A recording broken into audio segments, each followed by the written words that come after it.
मैं आप देखेंगे दोस्तों, आपका और हमारा अपना रिएक्शन यूट्यूब चैनल चलते हैं दोस्तों। प्रशांत सर की वीडियो टाइटल है Indian military in Siliguri corridor, video of mega drill goes viral. चलिए जी, खैर देखते हैं क्या किया इंडिया ने सिलीगुड़ी में और फिर इसको बात करते हैं। नमस्कार, वेलकम टू करियर 247। मैं हूं Prashant Dhawan. Now recently Siliguri corridor को डिफेंड करने के लिए भारत ने एक बहुत ही इंपॉर्टेंट युद्ध अभ्यास किया है, तीस्ता प्रहार एक्सरसाइज।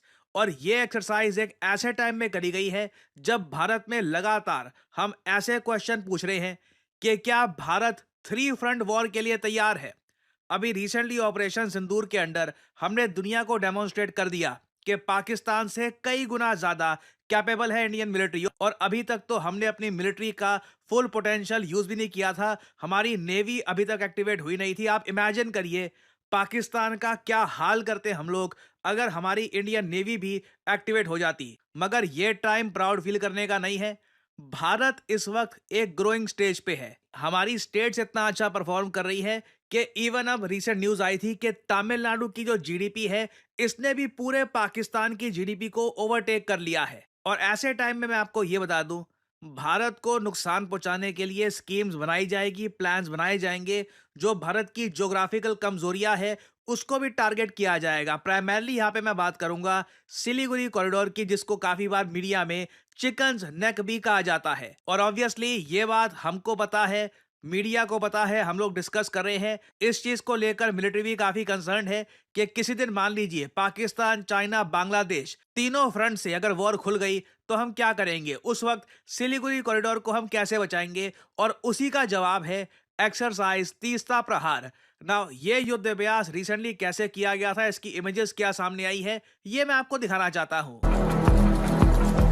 जो युद्ध अभ्यास आपने देखा काफी ग्रैंड स्केल का था। हमने यहाँ पर ड्रोन्स, रोबोट्स, अपने मिसाइल्स, जो भी नेक्स्ट जनरेशन वेपन्स है, सारे वेपन्स आप देखोगे कोई ऐसा ही लग रहा था कि पुराना वेपन है। All of the platforms were new. और ये हमने युद्ध अभ्यास किया है स्पेसिफिकली सिलीगुड़ी कॉरिडोर में। ये जो लोकेशन आपको दिख रही है यहाँ पर बांग्लादेश के नॉर्थ में, यहाँ पर ये युद्ध अभ्यास किया गया है। और इस एरिया को कहा जाता है तीस्ता फील्ड फायरिंग रेंज। और अगर आप सोच रहे हैं वेट, तीस्ता ये वही नदी नहीं है जो बांग्लादेश में बहती है, तो क्या हम इसको एक वार्निंग समझे? क्या भारत वार्निंग भेज रहा है बांग्लादेश को? Not particularly. आपको समझना होगा कि तीस्ता नदी बहती कैसे है। आप अगर मैप में देखोगे, तीस्ता नदी की शुरुआत होती है सिक्किम में, और उसके बाद सिक्किम से यह नदी जाती है वेस्ट बंगाल में, और उसके बाद यह नदी जाती है बांग्लादेश में। बांग्लादेश में जाकर जो ब्रह्मपुत्र नदी है, जो इंडिया से होकर गुजर रही होती है, उससे यह नदी हो जाती है मर्ज। और फिर बांग्लादेश को बहुत सारा पानी इरिगेशन और वेरियस और चीजों के लिए मिलता है यहां से। तो तीस्ता नदी जितनी बांग्लादेश की है उतनी भारत की है। एक्चुअली आप अगर देखोगे काफी बार बांग्लादेश तीस्ता नदी के पानी को लेकर भारत से डिस्प्यूट भी करता रहता है। फॉर एग्जाम्पल इधर आप देख पाओगे साल 2024 का मैं आपको आर्टिकल दिखा रहा हूं। बांग्लादेश के मोहम्मद यूनुस ने कहा था कि चलिए भारत के साथ मिलकर तीस्ता वाटर शेयरिंग का जो इशू है ये रिजॉल्व कर लेते हैं। हालांकि सेम बात शेख हसीना भी कहती थी, और शेख हसीना अगर पावर में रहती, आई बिलीव एक टाइम पे आकर ना तीस्ता नदी का पानी कितना भारत इस्तेमाल करेगा, कितना बांग्लादेश इस्तेमाल करेगा, इसको लेकर एक सहानुभूति बन जाती। बट मोहम्मद यूनुस की जो पॉलिसी है उसके बाद चांसेस कम है कि एक प्रॉपर एग्रीमेंट बन पाए तीस्ता नदी को लेकर। इंदस वाटर ट्रीटी जिस तरीके से पाकिस्तान के साथ है हमारी, वैसी कोई ट्रीटी बांग्लादेश के साथ हमारी नहीं है। और जी हाँ, बिल्कुल यहाँ पे आप सही समझ रहे हैं, बांग्लादेश और पाकिस्तान दोनों ही जो ये देश है ना, इनके पानी की सप्लाई भारत कंट्रोल करता है। और इसलिए थ्री फ्रंट वॉर के लिए प्रिपेयर करना बहुत इंपॉर्टेंट है। क्योंकि मान लीजिए हाइपोथेटिकली कल को चाइना सोचता है कि चलिए बड़ा प्रहार करते हैं भारत पर। पहले चाइना कर चुका है, ये कोई ऐसा नहीं है कि अनरियलिस्टिक सिनेरियो है। चाइना काफी बार इंडिया के अगेंस्ट अग्रेशन कर चुका है। 1962 वॉर भी हुई थी, उसके बाद काफी बार चाइना ने कोशिश करी, मगर उसके बाद चाइना को जरा सफलता मिली नहीं है। बट फ्यूचर में बिल्कुल एक रियलिस्टिक सिनेरियो है, चाइना भारत पे आक्रमण करे और उसके बाद बांग्लादेश और पाकिस्तान ये दोनों देश भी एक्टिव हो जाएं। इनको लगे कि चलो जो भारत के इंपॉर्टेंट हिस्से हैं, फॉर एग्जांपल बांग्लादेश समझे कि जी सिलीगुड़ी कॉरिडोर और सिक्किम ये कब्जा लेते हैं, हमारा जो पानी का साधन है ये सिक्योर हो जाएगा। पाकिस्तान समझे, पाकिस्तान तो लिटरली देखिए, they do not care about Kashmir. मैं साफ साफ बता दूं, ना ये कश्मीर के लोगों की चिंता करते हैं, ना कुछ इनको और चिंता है। इनको मेन इंटरेस्ट है कि अगर ये पूरा एरिया पाकिस्तान कब्जाता है तो जो इंदस नदी है इसका जेन्युइन कंट्रोल, कंप्लीट कंट्रोल आ जाएगा पाकिस्तान के पास। और फिर इनको चिंता नहीं होगी कि कल को पानी की सप्लाई रुक ना जाए। ये मैं रिपीट कर दूं, भारत एक स्टेटस क्वो पावर है। आपने रिसेंटली देखा होगा शशि थरूर साहब जो भारत के पूर्व विदेश मंत्री रह चुके हैं, इन्होंने काफी बार ये कहा इंडिया कॉन्फ्लिक्ट नहीं चाहता, हमारा कोई इंटरेस्ट नहीं है, हमें पाकिस्तान से क्या चाहिए। पीओके जो है वो तो इवेंचुअली वापस आएगा। पीओके के अलावा पाकिस्तान के पास कौन सा रिसोर्स है, कौन सा साधन है जो हमको चाहिए। We are not dependent on Pakistan. Similarly Bangladesh पर भी हमारी कोई डिपेंडेंसी है नहीं। India is self sufficient. Bharat के लिए सबसे बढ़िया ये होगा कि आने वाले 10-15 सालों में कोई युद्ध ना हो, कोई कॉन्फ्लिक्ट ना हो, पीसफुली इसी तरीके से मामला चलता रहे। तो इसको आप कहोगे भारत स्टेटस को मेंटेन करना चाहता है। जो अभी स्थिति है ना वही अगर मेंटेन रहे तो भारत के लिए बहुत अच्छा होगा।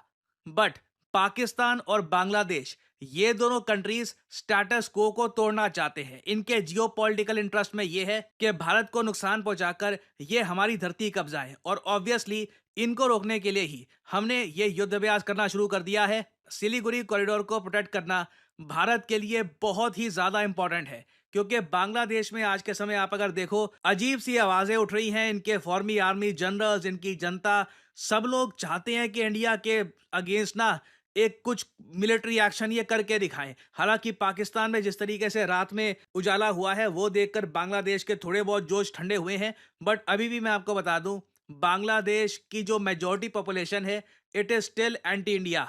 और इसलिए जो ये युद्ध अभ्यास है तीस्ता प्रहार, ये बहुत ज्यादा इंपॉर्टेंट है। यहाँ पे हमने कंडक्ट किया है कि नेक्स्ट जनरेशन वेपन्स को हम कैसे इंटीग्रेट कर सकते हैं मॉडर्न वॉरफेयर में।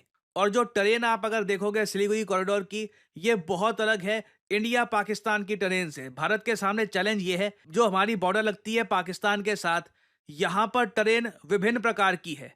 नॉर्थ में जाओगे पहाड़ है, फिर राजस्थान में रेगिस्तान है, यहाँ पर सैंड ड्यून्स की प्रॉब्लम आती है, फिर पंजाब का बिल्कुल फ्लैट लैंड है, फिर नीचे जाओगे आप ज्यादा तो अरेबियन सी शुरू हो जाता है। यहाँ पर नेवी की पार्टिसिपेशन बढ़ जाएगी। जबकि बांग्लादेश के केस में नेवी की पार्टिसिपेशन बे ऑफ बंगाल में तो है, मगर नॉर्थ की तरफ एक ऐसा लैंड है जो काफी हद तक सपाट है, कोई पहाड़ नहीं है, मगर छोटी छोटी नदियां है, मार्शी लैंड है, काफी जगह आपको ब्रिजेस बनाने की आवश्यकता है। और इसलिए देखा गया है इस युद्धाभ्यास में भारतीय सेना ने प्रैक्टिस करी है कि कल को अगर टैंक्स बहुत तेजी से आगे बढ़ाने हो तो उसके लिए हम क्या कर सकते हैं। ये जरा आप देख पाओगे ये वाला पार्ट, कल को तीस्ता नदी के आसपास कॉन्फ्लिक्ट होती है ना, तो इस टाइप के जो ब्रिजेस हैं जो आपको बिल्कुल कुछ ही घंटों में सेटअप करने पड़ते हैं अपने टैंक्स के लिए, ये बहुत ही इंपॉर्टेंट होंगे, तभी टैंक्स आगे बढ़ेंगे। नहीं तो मदर नेचर ने ही यहाँ पर ट्रेन ऐसी बना रखी है कि टैंक्स आपके पास अगर 1000 भी हैं, आगे बढ़ाने में दिक्कत आएगी, नदियों में टैंक्स फंस सकते हैं। तो इस टाइप के जो ये ब्रिजेस हैं दे विल बी की in this kind of battlefield, यहाँ पे आप देख पाओगे। और भारत के लिए अच्छी बात यह है कि डीआरडीओ ने बना रखा है भारत के लिए सर्वता सिस्टम, भारत का मोबाइल ब्रिज सिस्टम, जो हमें ऐसी डिफिकल्ट टेरेन में हेल्प करेगा। तो अगेन मैं रिपीट कर दूं, बांग्लादेश को अटैक करने का कोई प्लान नहीं है। ये युद्ध अभ्यास किसी अटैक की प्रेपरेशन नहीं है। हम एक स्टेटस क्वो पावर हैं, बट ऑब्वियसली हमें धमकाया जाएगा, हमें लगेगा कि थ्रेट है बांग्लादेश से, कल को बांग्लादेश मौका ढूंढकर इंडिया को हर्ट कर सकता है, तो उस केस में obviously army will take the actions that are necessary. So ये एक बहुत ही इंपॉर्टेंट डेवलपमेंट है, इसके बारे में आपको पता होना चाहिए। आप लोग यकीन नहीं करेंगे कितने सारे लोगों से मैं मिलता हूं और उनसे बात करता हूं और उनका एक ही सवाल होता है कि करियर में अब क्या करें। यू नो व्हाट, मुझे मैथमेटिक्स इतना अच्छा लगता नहीं है, कोडिंग वगैरह सीखने में मेरा मन नहीं लगता, मुझे कुछ और एक मतलब क्रिएटिव जॉब जहां पे मैं अर्ली स्टार्ट कर सकूं वैसा कुछ सजेस्ट करिए। वेल, मैं यहाँ पे आपको बताना चाहता हूँ डिजिटल मार्केटिंग के बारे में। डिजिटल मार्केटिंग के अंडर आपका करियर कैसा हो, इस फील्ड के अंडर आप बन सकते हैं डिजिटल मार्केटिंग असिस्टेंट, आप बन सकते हैं एक एसईओ राइटर, आप बन सकते हैं सोशल मीडिया स्पेशलिस्ट, आप बन सकते हैं एक एसईओ मैनेजर, एक कंटेंट मैनेजर। डिजिटल मार्केटिंग के अंडर आपको जॉब मिल सकती है वेरियस सेक्टर्स में, और ये जॉब्स लगातार बढ़ती जा रही हैं। एंड सिमिलरली आप देखोगे डिजिटल मार्केटिंग के जो कोर्सेज हैं ये भी दुनिया भर में, चाहे यूएस हो, यूरोप हो, हर जगह ये कोर्सेज बढ़ते जा रहे हैं। और आप एक बात नोट करिएगा, ज़्यादातर जो ये कोर्सेज हैं बहुत ज़्यादा महंगे होंगे, सिर्फ इंग्लिश लैंग्वेज में होंगे, और ये कोर्सेज बहुत छोटे होते हैं। 2-3 महीनों में ना हो गया कोर्स हो गया आपका, आपको बस आगे भेज दिया जाएगा। जबकि करियर 247 आपके लिए लेके आया है एक state of the art digital marketing course, जहां पे आपको मिलती है द बेस्ट फैकल्टी। आप लोग ऐसे प्रोजेक्ट्स पे काम करेंगे जिससे आपको मिलेगा जेन्युइन एक्सपीरियंस, आपको जॉब ढूंढने में भी हेल्प करेगा करियर 247, और एक प्रॉपर करियर गाइडेंस भी आपको मिलेगी हमारे कोर्स में।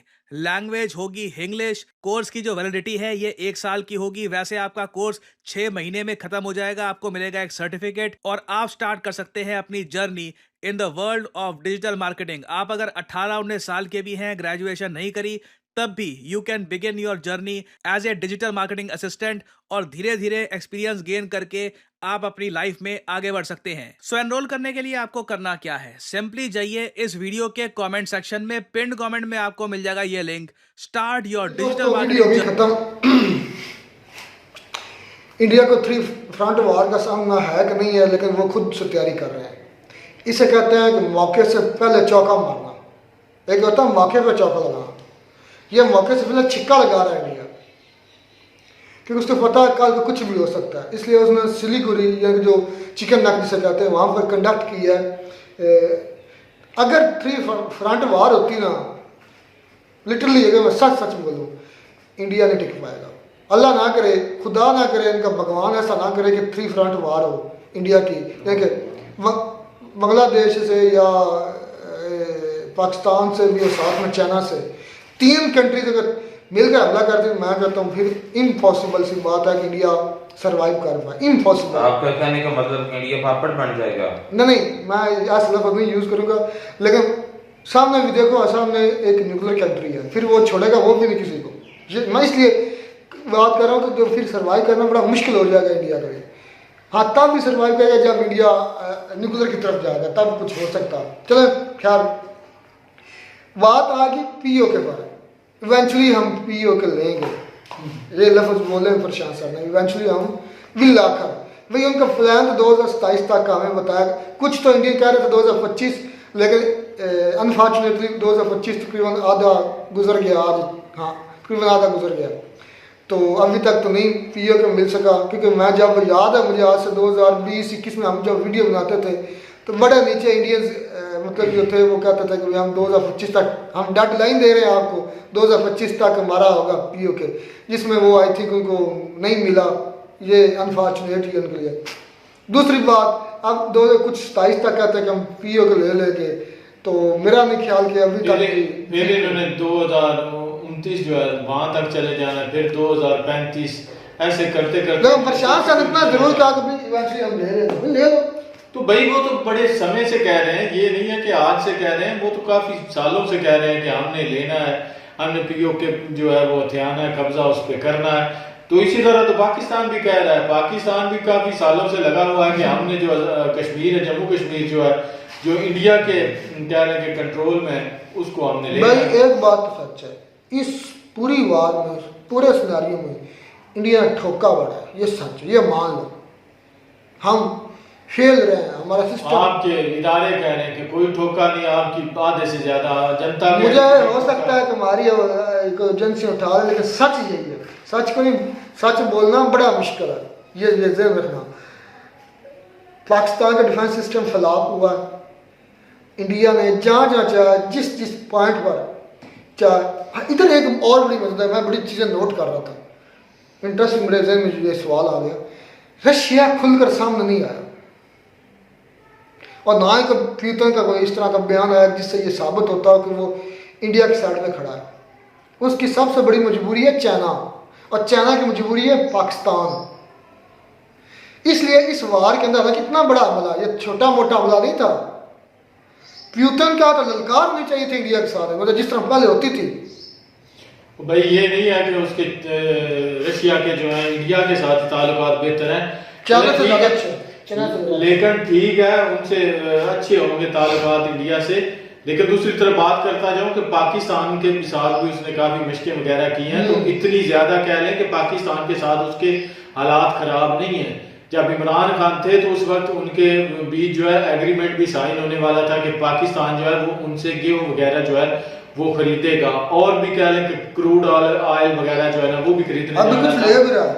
तो ये उनके बीच था। ये मैं दावे के साथ कह सकता हूं कि अगर इंडिया जैसे ताल्लुकात पाकिस्तान के रशिया के साथ अच्छे नहीं है, लेकिन उससे कम तो जरूर है, थोड़े से कम होंगे, लेकिन बेहतर है, पहले की निस्बत काफी बेहतर जो है ना हमारे रशिया के साथ ताल्लुकात बेहतर। जिस तरह इजराइल खड़ा ना, या हमारे साथ तुर्की खड़ा था, या अजरबैजान खड़ा था, चाइना खड़ा था, इस तरह मतलब ना खुल के नहीं आया, खुल कर वो भी नहीं आया, लेकिन सब उठा ज़्यादा सपोर्ट थी, लेकिन रशिया को इस तरह का स्टेप नहीं लिया। ये चीज नोट कीजिएगा। अच्छा, ये जो इंडिया कर रहा है ये तो खैर पाकिस्तान भी इस तरह करता है, तकरीबन हर कंट्री की आर्मी ऐसा करती रहती है एक्टिव रहने के लिए, किसी भी अटैक के लिए।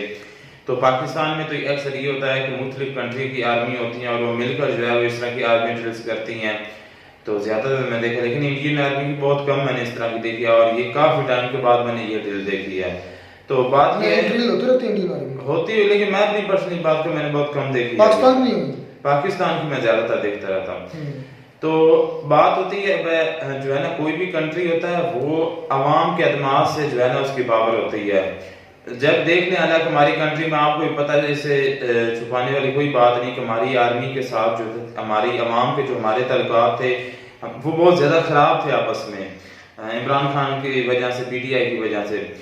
लेकिन अनफॉर्चुनेटली यहाँ पर हमारी सपोर्ट करना एक कह लें कि मजबूरी थी, क्योंकि हमारी कंट्री पर ही मसला आ गया था।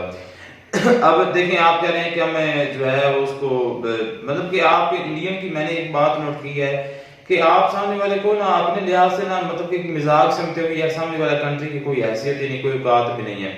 अब बांग्लादेश के जो बंगाली जितने भी लोग हैं वो खुद चाहते हैं कि इंडिया के साथ वार हो। जब अवाम ही अपनी आर्मी का मुकम्मल साथ देगी तो फिर बहुत ज्यादा आपको डैमेज होगा, वो बहुत ज्यादा लॉसेस होगा, आपके इलाके भी वो कब्जा सकते हैं। जिस तरह आपने एक जो वेस्ट बंगाल की तरफ जो है ना इनकी बॉर्डर लाइन है ना, तो वहां पर इन्होंने इंडिया ने जो है जो इंटरनेशनल बॉर्डर है ना इनका बांग्लादेश और इंडिया का, वहां से जो इंडियन आर्मी थी BSF जो थी वो आगे चली गई थी। तो अगर ये कॉरिडोर से चिकन ना करते तो बंद हो जाना, एक मिनट, उस वक्त जो थी वो उनकी अवाम ने और फौजियों ने मिलकर जो है ना इंडियन आर्मी को पीछे धकेला और अपनी जो टेरिटरी जो वापस उन्होंने छीनी थी वो वापस ली। अच्छा, एक बात है, जब से पाकिस्तान के साथ इनका ऑपरेशन सिंदूर हुआ है ना, तब से जो इंडिया है ना, ये मैंने खुद